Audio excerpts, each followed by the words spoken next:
Welcome. Thank you for being here today. My name is Alyssa Thede. I'm the curator and assistant director here at Hennepin History Museum, and I'm delighted to introduce our speaker today. Our guest, Emerita Professor Mary Moore Easter, is a veteran dancer and choreographer. She taught at Carleton College from 1969 to 2008, where she was the founder and director of the dance program, as well as the director of the African American Studies program. She is a Pushcart Prize nominated poet and Cave Canem Fellow. Easter's other dance and literary honors include a Bush Artist Fellowship, several McKnight Foundation Fellowships, the Loft Creative Nonfiction Award, as well as numerous residencies. In addition to free papers, she has also published several other books, two of which were Minnesota Book Award finalists. And I just found out today she has a new book called Dancing on the Precipice, which we'll also get to hear about. So please help me welcome Mary Moore Easter.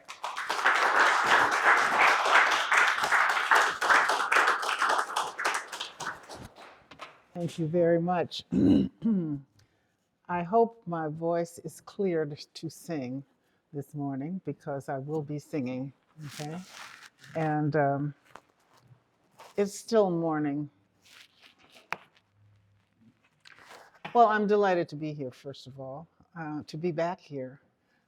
I had a chance to read with our, sorry. I had his book to bring with me. Then I thought, oh, I don't need it. Anyway, I read alternately with Charles Lehman, and one of the interesting things for me about his book is that he is a historian. He's equipped to do the kind of research that I am only partially, I won't say not equipped to do, but only partially equipped to do. My choreographic work and some of my other writings have had to do with slavery. And when I was director of the program in African and African American Studies at Carleton, I came upon a great deal of material. First of all, to teach my students, and also that course was the beginning of my first trip to Africa. I mean, I said in the application for Carleton support, I teach about it, I make dances about it, but I have never been there. And they granted me the money. I was rather ambitious in that pursuit. So the next thing I wanted to say is we're very fortunate to have this presentation happen in Holy Week. This book, I don't want to exaggerate its importance, but Eliza recreated herself in terms of freedom from a person who was bound, who was captive, enslaved, to a person who was a free person. And that is a significant change. And as I was going through the Holy Week sermons and things, quotations that we said, I just thought about it so much. I don't want to confound her or confuse the image of Eliza with the image of Christ. I'm not saying that.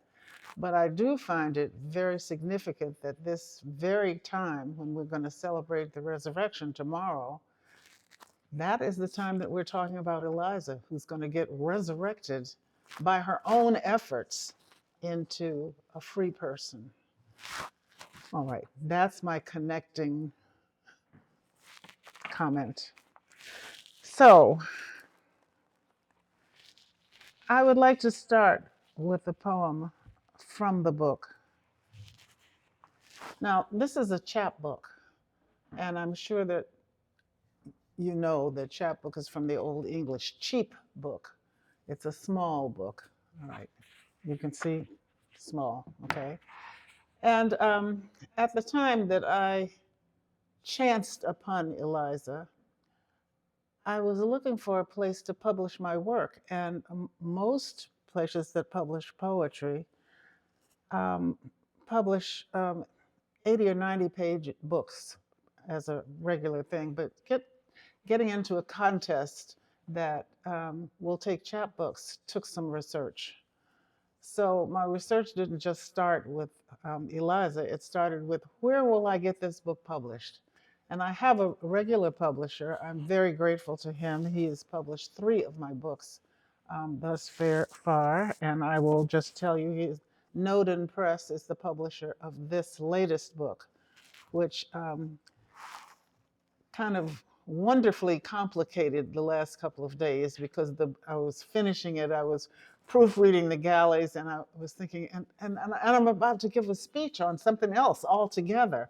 All right, so I put in a plug for Noden Press and Norton Stillman, who's the publisher of this latest book. But let's go back.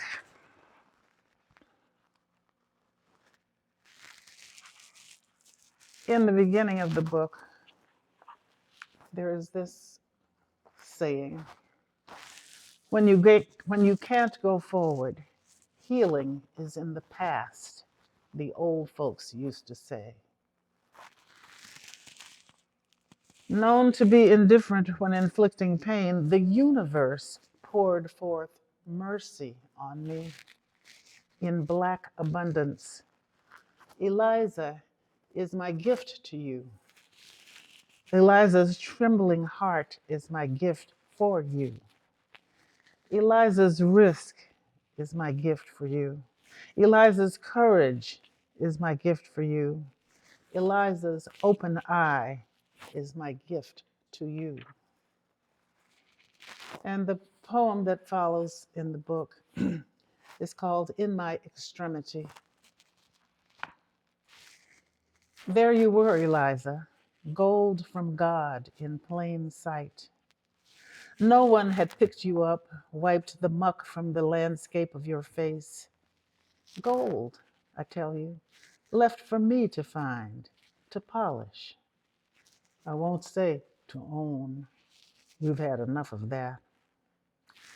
I'm no colonizer of your shores, no conqueror to whom you must submit. Rather, a mirror that reflects what it sees.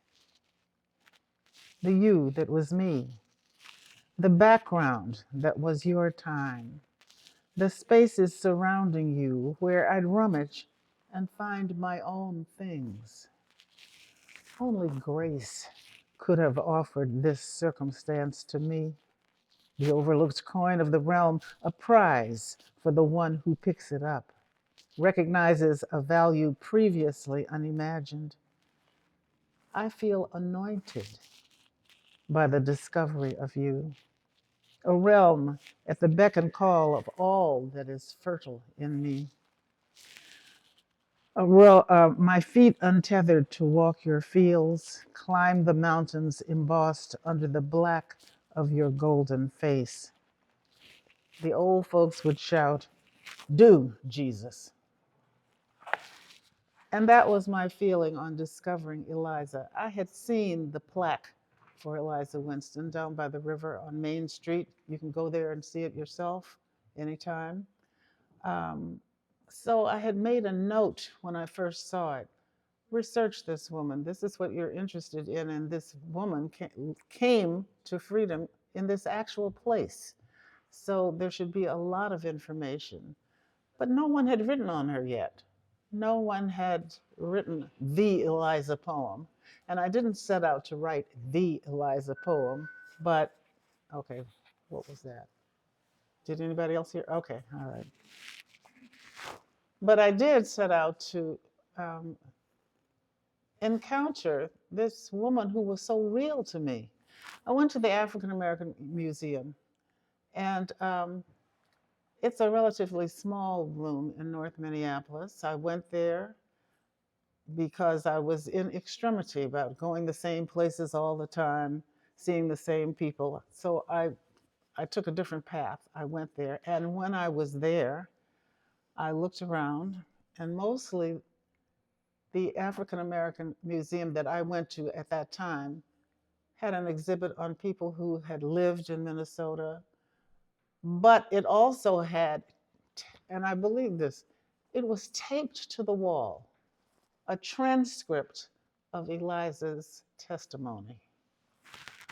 I didn't know it existed. I knew of her because I had been down the river and I had seen the plaques to her. But so I, of course, photographed the whole thing, took it home, blew it up, and read it easily 100 times. She spoke to me. It was like she was talking right in my ear. And I marveled at so many things. Every time I reread it, I got something different out of it, something I had missed the time before. I'm trying to think of which poem would be an exact example of that.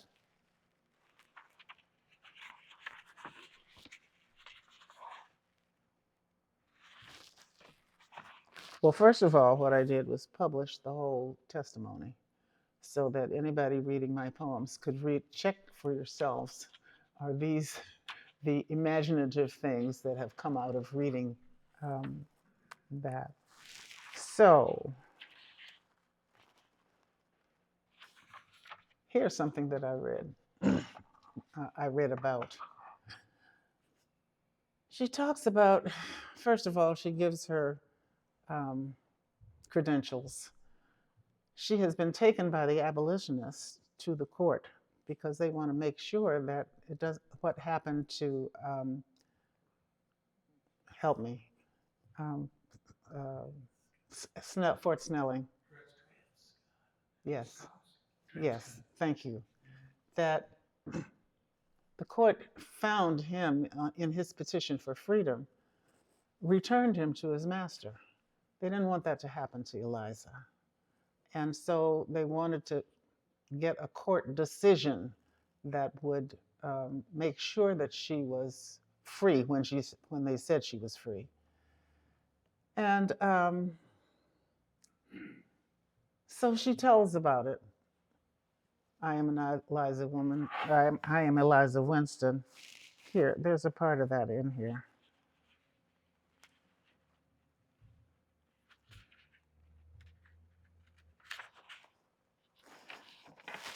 In the words of her mouth, a sermon is made. Now, I didn't leave it just with Eliza saying it, but I thought about how Black preachers tell the story at any time. So I have read this with somebody reading the Black preacher part, but today it's just me going back and forth, okay? Sisters and brothers, the message this morning is taken from the Testimony of Eliza in the Book of Ancestors. Her story, in the words of her mouth, has a lot to tell us about ourselves in this day, far from her day. Sisters and brothers, bow your heads and prepare your hearts to hear this woman speak to you from the past. Hear her say, "My name is Eliza Winston." Testify, Eliza, testify. We hear you. Mm-hmm. I am 30 years old. Tell the truth, Eliza is a full-grown woman, not a child. She say, held as the slave of. May the slave owner's name not be called. To keep us safe from his sin. Amen? Amen. I married a free man of color. She says she was a slave. But she say she was also a married woman, joined by her choice to a man of the free tribe. She's telling us that even back in that day and in that place, they didn't have to be of the same tribe and condition to make a bond. To make a bond. She said, this free man hired my time of my master. Y'all hear this? In the language of the day, this means a free Black man paid her owner for her labor to make her time free. Hallelujah. Y'all don't hear me. Mm-hmm. This upstanding man didn't just come with pretty words. He was a man of action. He paid for the work she did for someone else to free her of obligation. Hallelujah. Look into yourself and see if you can find that commitment. Do you have that in you? Eliza tells y'all to think on it. My husband and myself worked hard. They toiled side by side. One free, the other's freedom on lay-by. And he invested our savings in a house and lot. Put aside your shares for the future. Squander not your sheaves. Take your lesson from Eliza's mouth. The house was rented for $8 a month. Rejoice, sisters and brothers, rejoice in the bounty of the Lord, for him that doeth good things. But trouble was on the horizon, and dark clouds gathered. My husband died in Liberia, far from the soil of home, far from his wife, his shelter, a stranger in a strange land. My master pawned me for $800. She say, he pawned her, like a diamond bracelet, like a fine vase, like a farm tool with blood in its veins, with a promise of repayment, and died before he could redeem me. I was never sold. Eliza passed from hand to hand, from generation to generation, with no one to hire her time. But do not despair, say the prophets. In the darkest hour, do not despair. Do not hide the light of yourself under a bushel. Let your goodness shine forth. Eliza said, I have always been faithful, and no master I have ever had has found fault with me. Right alongside her goodness, the light of freedom was burning in Eliza and shining forth too. No master or mistress could see it because they never imagined it there in a black woman, a pawned thing. But shout hallelujah for Eliza and join in the singing of the old song come down from our ancestors. Hymnal number 342, if you had one. Oh, freedom, oh, freedom, before I'd be a slave, I'd be buried in my grave and go home to my Lord and be free. Amen. Amen. Well, that's who I found there. Her speech is broken up. I remembered to do quotation marks when she was the one speaking. But I think you can see from that I was taken up with her. What she had to say, what her life must have been like under those circumstances. And for the next 8 or 9 months, I drove my car around Minneapolis and St. Paul, trying to put my feet in her footprints, trying to follow her trajectory once she came up the Mississippi River. She landed at, wait a minute, let me find the poem.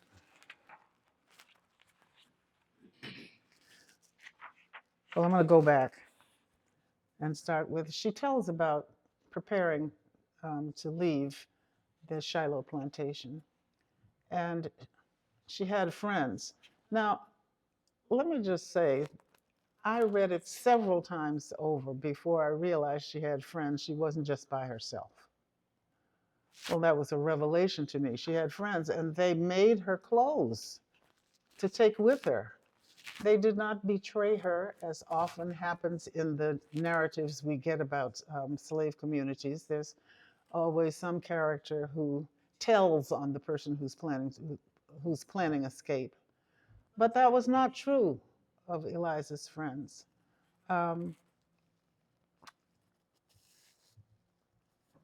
She not only did she know about it, they made clothes for her to take with her. And I have to interrupt my reading to say that that was also a moment that I found great humor in. They were trying to figure out what was the weather going to be in Minnesota. And I read that and I just laughed because I thought we try to do that every day. They're sitting down in Mississippi in the heat and the musk, and they're thinking about what is going to happen to her in the cold. All right.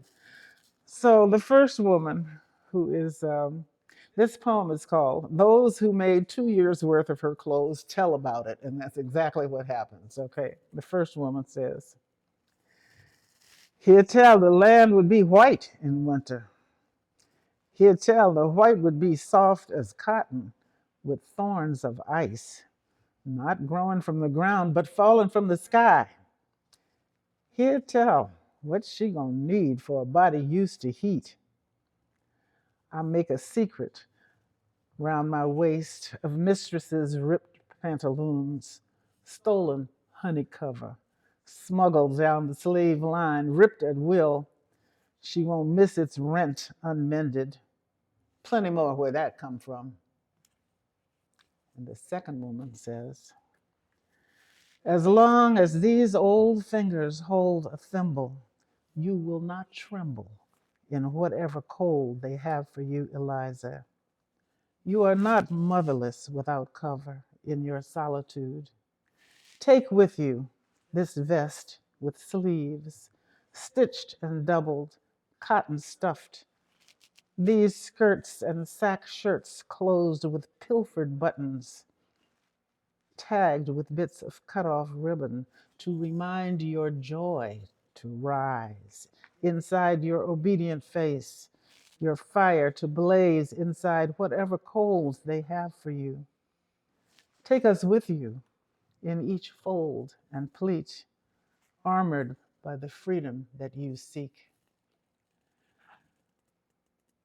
I thought they must have, well, obviously from this poem, I thought they must have contrasted where she was and where she had been with the place she was going. And the cold, to me, refers to whatever coldness she might meet, as well as whatever temperature she might meet. Those were my thoughts on constructing the poem. So they came. Not just Eliza, but Eliza came with her master and mistress, with her family. The mistress had been a sickly person all along, and they had a child. So the child came too. Eliza was one of the ones. And since a lot of my research has to do with the songs of the era, the real songs of the era, there's a song. I'm not going to sing the whole thing, but I will give you a sample of it. Another man done gone. Another man done gone. Another man done gone. Another man done gone. I didn't pitch it high enough. I don't know where he's gone. I don't know where he's gone. I don't know where he's gone. I don't know where he's gone. Up the river, way up from Shiloh Plantation, Mississippi, to St. Anthony Falls, Minnesota. In droves they came. They left the heat behind, the Mississippi musk and heavy air. A change of scene would do them good. The falls and water rushing free in foam. They took their comforts with them. Cook, who kept the South inside their mouths. Slave, who'd sleep on the floor outside their door, waked at any whim or need. The hand that held the sickly head and kept the children out of mind. that hefted, smoothed, and scurried, dark as nighttime in the day, invisible, a nothing to imagine with a plan. Eliza came, was brought along to hold the sickly head. She left the bondage of her home behind, left friends who knew her leaving was for good, and kept her plan for freedom sealed. Left musk and heavy air and duties owned by those whose promises betrayed her trust. She did her very best, a comfort to herself, her standard steady over churning water, her forward motion out of sight beneath the flashing surface of the paddle boat. She smoothed and scurried, closely confined by minutes, hours, days, nights, waiting to alight on land, free land. How are we on time? Okay? All right. I am in danger of reading the whole thing to you. It's a short book, okay? So let me make sure. Let me go back because, oh, it's not back, it's forward. Okay. This is called I Look for Her Footprints by the Mississippi River. By 1937, this stretch of stone and sand was Lambert's Landing, the original shore, dredged to make Warner Road, where my car noses into a cul-de-sac, full of today's stone mills, train rails, and storage tanks. Where are Eliza's footprints? Well, if you've been on Lambert Road, which I have, you will not find her footprints. I'm still looking though. And you will find stone mills, train rails.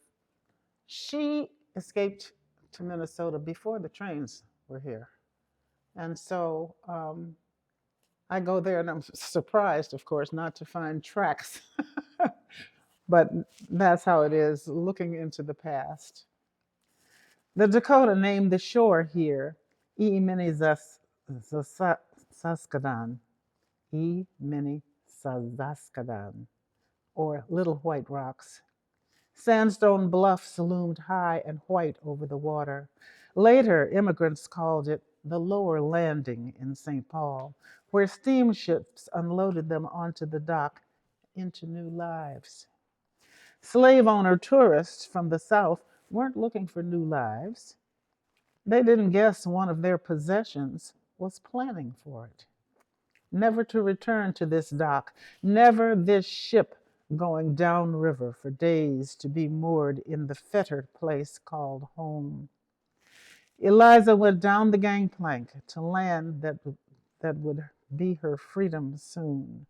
Her foot touching soil here, before the railroads came with their tracks and switchers. Above the bluffs, Indian mounds lay quiet as they had for centuries. Not free yet. She steadied the arm of her mistress through the bustling port on the river's second big bend. Passengers on 400 boats a day rode a Mississippi mighty as then as now. When this very March, the March I was writing this, okay, the river crested at 19 feet, flooding green acres of park and parkland signs. Not free yet, not free yet. The chant she held to her heart, as tight as the hand of the child she raised to climb into the surrey sent for them. No footprints. Not free yet as they rocked up the hill from Waterside to the top of present-day Jackson Street. She chanted its motion on the ride to the Hotel Elegance of Winslow House. With the magnificent view of St. Anthony waterfalls demanding all attention, who would notice Eliza's footprints on Cheever's Landing? Only a mile upriver until the end of their long water journey. not free yet. Quick, the cart. Now, what follows immediately is a script for 3 voices. I'm going to skip that because I don't have the other 2 voices. But as any of you who write know that in the writing, in the act of writing, other things are brought to mind. And in this script, the things that are brought to mind are my grandmother, who was born after slavery. That is my mother's mother, born after slavery, but also her son, whom she called Jim. And I'm going to read the love poem first. I thought it was earlier.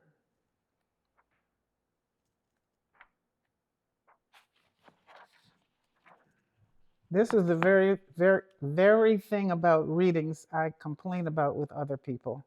This searching through the book to find the right poem. Here we go.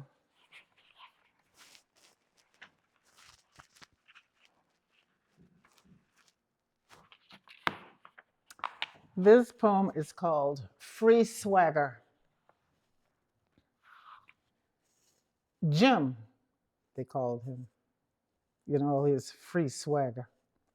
Coming around to see me, and me sneaking a moment between the kitchen and the back door to hear this Jim. To say something to this Jim who keeps coming round when I fetch the kettle from Mistress Toddy, when I leave off the linen from Mistress Sickroom. I saw myself when words took over from just looking and pushed silence away. I saw myself not by myself with this Jim Winston, you say, who keep coming round with his free swagger. I'm gonna buy you free. That man got some nerve, gonna buy me free. And he think he know how to do it, how to plan. And I know how. And it's us now, not me by myself. Don't you say there ain't no roses in my life. You get it. She liked him. Oh, okay. All right. All right. Yeah.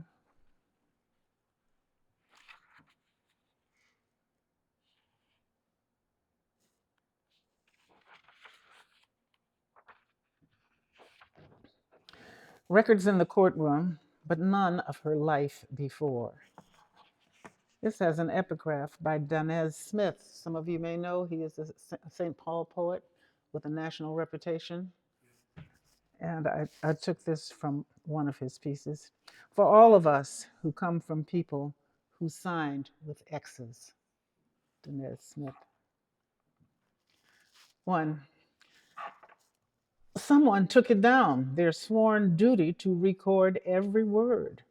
Only one sign of her sound, Macklemore, explained in parentheses, Macklemore. The tongue of her region, her status, her origin outside taught English. No further apostrophe or dropped consonant to interfere with eloquence and flow.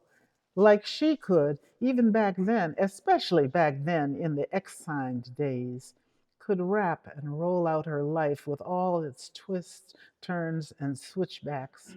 Indignation in the unsaid, another thing while I'm at it. I will say also, I have never received 1 cent for my property in Memphis. Talk back poking through a retort to coulda, woulda, shoulda freedom promises. Why didn't you give it to me in St. Louis? Someone took it down, and her voice lived right into my ear. 2. No one took down Eliza at 5 years old, at 4, at her mother's breast, or some other breast assigned to keep her alive when her mother's birth body gave out, worn down to its last act of giving her breath. Nothing documents the opposite. A mother's shield in the early days tied to her back.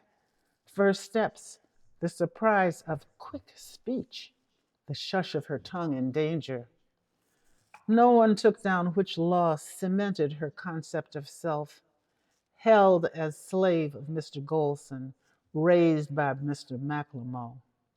Instead of daughter of, what name goes here, Eliza? Born of a woman like every one of us who draws breath and turns to ashes. Born of a woman, flesh of her flesh, the one made two at first inhaled of a world. What name? 3. Macklemore, Goldston, Christmas, Babbitt, Bigelow, King, Vanderburg, around her names and histories abound, wives and progeny and property in records and deeds and diaries and newspapers and courtrooms and censuses and street addresses and cemeteries and votes. Eliza, a flame blown out, leaving smoke and the burnt end of a paper. Now, I have to say about Charles, help. I just can't remember all the way after all this talking. The author of the other Eliza book, as I call it. The book is called It Took Courage. He spoke here. These are the things that I looked for that couldn't find. He found them. He's a different, he's a researcher. He knew which courtyards to go to. He knew which records to find. He knew which connections to make. But I couldn't find anything except zillions of names, and not Eliza.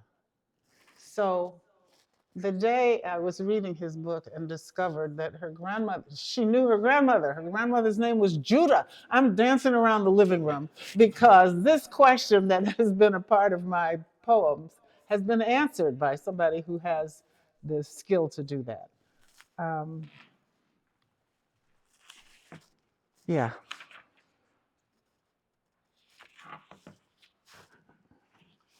Well, we're close. When Eliza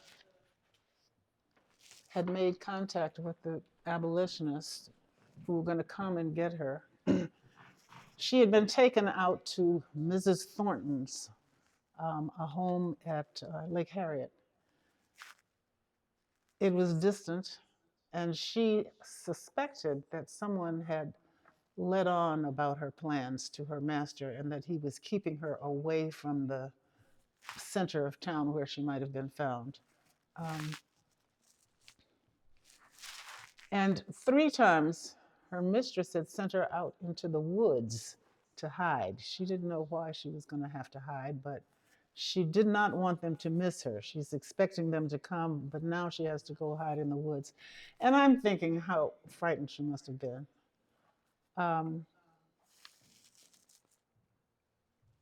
And she says, in my mind, Lord, I'm out here on your word. A plea each time she was set to hide in the wood, waiting for rescue to find her. Lord, I'm out here on your word. A reminder of promises, a compact for faith met with courage inside risk. Words forced from her lips by uncertainty, borrowed from others who looked for hope in despair while she bided her time alone. No way she knew to say, I celebrate myself. And yet she did. She could not say what hadn't been written yet. Come celebrate with me that every day something has tried to kill me and has failed. You'll recognize that as Lucille Clifton's poem. Yes. She must have been thinking along those lines. She took her one hand, holding tight her other hand, and set out, not without regret, in clear pursuit of what most thought she couldn't win and didn't deserve to get. Hers was the year Clotilde, the last slave ship, sneaked into Anchor and was set afire to hide the crime, disgorging 100 Africans onto land where they met the very bondage she would not accept.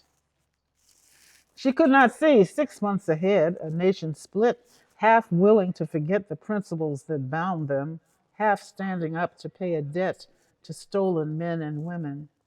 She did not know the details of the world that swirled around her world. She took off anyway, on the rolling surface of the wet river, her deeds stretching out in unseen time and space. Now, I almost read you the whole thing, but I'm now going to shift to an ending.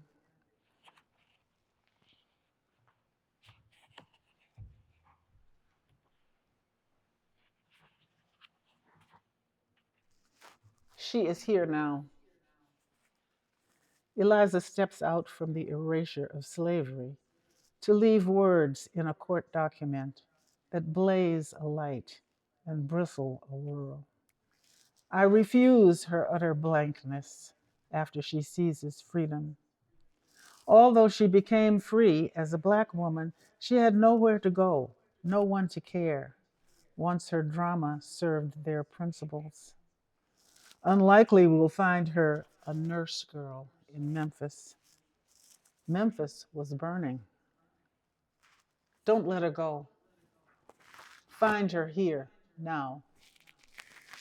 Her courage ignites our courage. Keep her risk inside our risk. Let's see the world out of her open eyes. Hear her outspoken voice in our own mouths.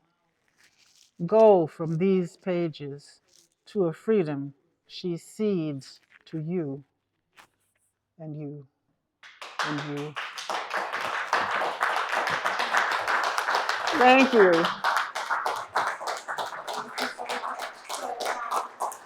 We're going to have some time now for some question and answer, and we also want to hear about your new book. Okay. Also, the book she referenced, It Took Courage, is by Christopher Lehman, and that's for sale in the gift shop, as well as, of course, free papers. And she's happy to do a signing today as well. Does anyone have any questions? Yes. I'm struck by the modernity of life and how it somehow was erased from history and only resurrected through people like yourself and platforms. And Christopher. I'm amazed also. I think it's such a dramatic story. And she's such a heroine of the story. I mean, she just keeps thinking of a way she can get free, and she's really not interested in being a runaway. She keeps looking for a way that's legal. And people promise her, oh, you're going to have your free papers, as she calls them. I'll get my free papers. Why didn't you give them to me in St. Louis? She knows things. So they promised. I don't know how to answer your question, except I feel so grateful. Do you know, I wanted to write about a series of Black women, um, and I researched the ones that were famous, largely because of poems written about them.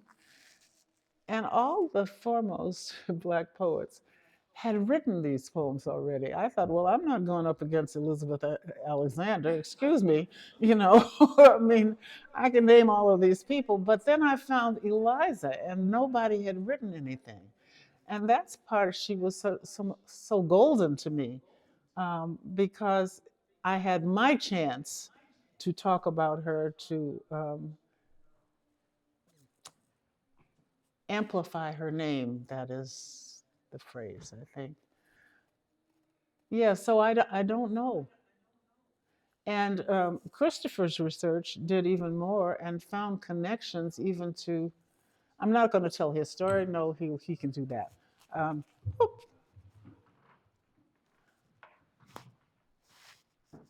he found connections to President Polk's great niece, to whom Eliza was to be willed. And so You should read his book. He'll explain it better than I will. One of the things that he found that the then president did was to protect the inheritance of his great niece by making sure Eliza stayed in the family. Well, that would make her not such a subject of research. But how ironic, she stays as a heritage. You're preserving her heritage for the young. Okay. Yes, I certainly hope so. Yeah, very much.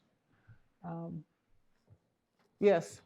I'm always struck by she seemed like a person with incredible composure for all that she went through. Well, that's what I thought too. And then when Christopher came and named his book, it took courage. I thought he read it the same way I did. You know, that was I didn't feel outdone at all that he researched things I couldn't research. I was going to get on a plane and go to Memphis, and with my dancerly skills, I was going to just find out what was, at the bottom of all this. And then COVID came. I couldn't go, and it's just as well. What would I have done? Um, Especially when there was going to come along somebody who had the skills to do that kind of research. Um, So all of his research answered questions that I had already posed in my little book. And more. You were going to say something, and I missed a word that you said. Yeah. Okay. Can't hear. Lost one of my hearing aids. Okay. That's what else happened this week. Yeah. Okay. Another question or comment? I just got one thing about the word testimony, because I had the same, the focusing on the word testimony, because I've come from a legal background and I've been involved in a lot of trials, and the testimony aspect of this is, as I was, before you, Mhm. you read the thing that did exactly what I was thinking, particularly given the context of Holy Week and all these things. Yes. This is testimony in so many ways, Yes. and it is so powerful that literally her statement in court, which is sworn testimony, but Mhm. as you noted, is being transcribed and taken down and Right. all of that. Yeah. But yet it is also testimony in a much more powerful way to everyone. And I guess my question is, did you have a moment of clarity when that just went, oh my gosh, this is so wonderful, because it is wonderful. Well, I felt that way about her and her ability to tell the story. There's so many there are so many stereotypes of who the slave is, and suddenly there is this woman, and also testimony at the time in the courtyard, the court proceedings were published in the newspapers. They were not. There was no court stenographer taking it all down. I imagine that there was, but I I researched several papers of the time, and this exact testimony was printed there. So it was proof to me that whoever had copied it and put it up had not just copied some random newspaper account. This was the account in the newspapers at the time. And of course, a lot was written about Eliza's freedom, but nothing had been written about her as a person. William Green wrote here I have it in in the bibliography. Eliza Winston and the Politics of Freedom in Minnesota was his book, 1854 to 1860. Her freedom caused a huge ruckus in Minnesota, which because even though the Minnesota Constitution, which was relatively new at the time, said that no enslaved person should be in the state. The people who had been making all the money from this influx of Southern masters bringing their families, their entourages with them to Minnesota, they were incensed. That income was going to be cut off from them. And so there was a lot of behavior, including things like gangs of people throwing printing presses in the river so they couldn't print these things in the newspaper. It is not a proud moment for Minnesota. And it is, the great thing about it is that it was fought between various factions here. It was not just that one group wanted to keep the slave owners coming, but it, it was between them. I read the books and I did a fair amount of research, but my vow was to write from Eliza's mouth.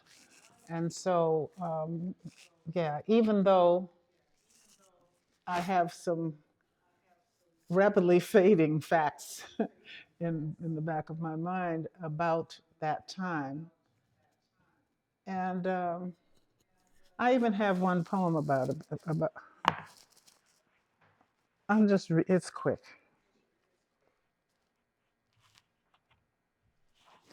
It's called She Wasn't Prepared to Meet a Mob. Eliza didn't expect roses and sunshine. Where in her life had there ever been roses?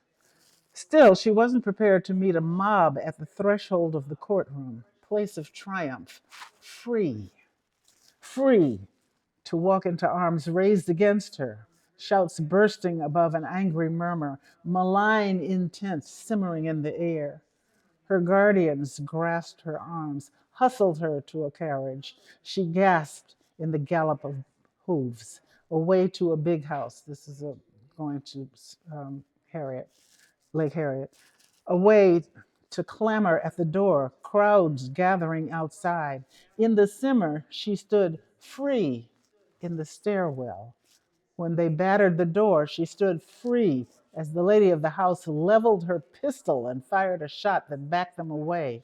All night, the mob would not have it, this freedom that damaged their purses. Resistance lurked in the air. Protectors whisked her farther away. Under a cloak, in a disguise, fear rattling her free chest, steady pulse to sustain her. How far away was freedom and rest? So, yeah, I just did deal with it a little bit. All right. And there's a part of this book that I would recommend to you also. At the end, I chart the generations of my family in comparison to Eliza's. We were not related to Eliza, there's nothing like that, but I felt that I have this history that she's talking about. My great-grandmother is as far back as we can go yet, and I have never, since the advent of Henry Louis Gates, I have never taken advantage of going farther back. I wish I could get him to do it for me. But at any rate, so at the time that Eliza, at high points or major climactic points in Eliza's life, at that date, I list the dates of my family. My grandmother, just my grandmother, was born 6 years after slavery. I am old. I mean, that's a lot to kind of take into consideration. Born 6 years after. And her half-sister, okay, some of this is in here. And it's been in some form in every book that I have written, because these are the people who were known to me. I mean, My grandmother was Hardy Turnbull Smith.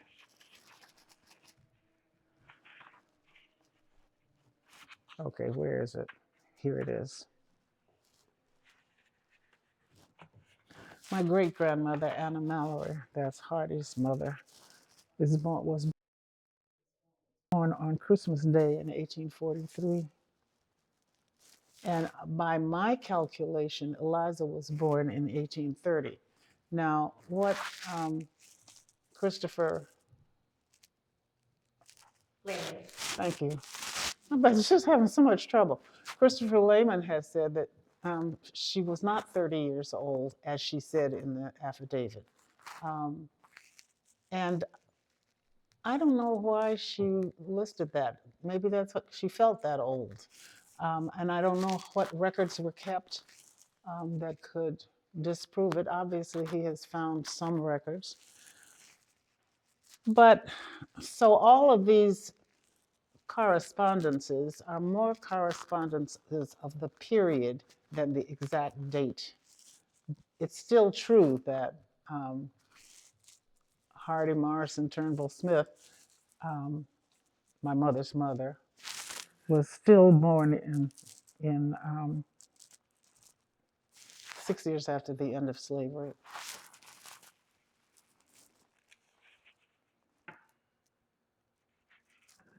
Yeah.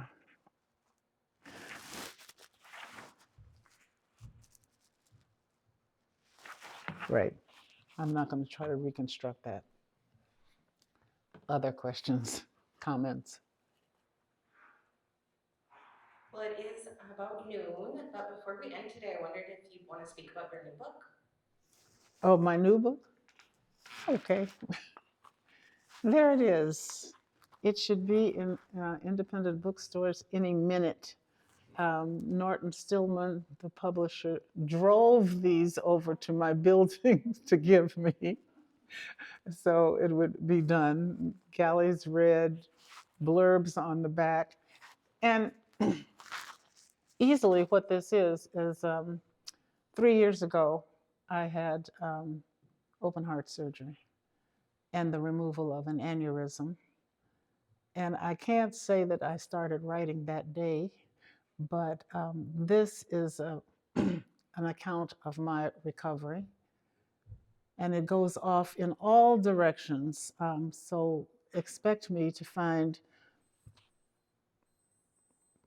movie stars who dance on TV, K-pop as a matter of fact, who are entering my life at the time that I am still doing the exercises to stand up and sit down. And then I go to Africa because my grandson marries a Senegalese woman. And so our whole family goes, the 8 of us go, and it's 8 months after the surgery.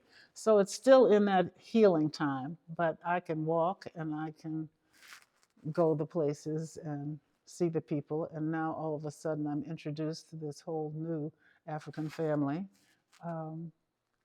And I'm at his wedding, you know. It's a big deal. Yeah. So anyway, that's in this book and other things. Right. Okay. Well, thank you so much. Well, thank you. Thank you. You guys are